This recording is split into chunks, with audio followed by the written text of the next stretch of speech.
જય ગણપતિ દાદા. આજની તારીખમાં અમે બે ભાઈ બેઠા અને મેં વિચાર કર્યો કે કંકોડા ખાવાની ઈચ્છા બહુ થઈ છે. હા, કંકોડાનું શાક જ ને. એટલે અમે બે ભાઈ ગોતવા આવ્યા વજુભાઈની વાડીએ. તો રમેશભાઈ, તમે ગોંડલથી આવ્યા? બોલો બોલો. હું અરે પણ હવે આ અમે ગોંડલમાં શાક માર્કેટમાં ગયા. હા.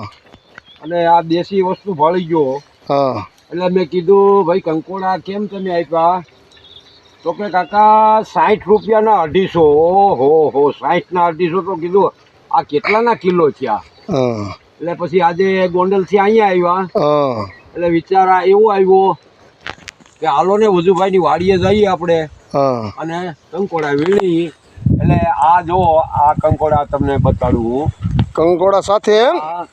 આ છે કંકોડા. એટલે વાહ ભાઈ, કંકોડા છે. અને આનું પછી શાક એવું થાય છે કે એની વાત જવા દો. આ જે લોકોએ ખાધા છે સિટીમાં એને તો ખ્યાલ જ હશે કે આમાં શું વિટામિન છે. સારું સારું સારું સારું. હાલો, જય ગણપતિ દાદા. જય ગણપતિ.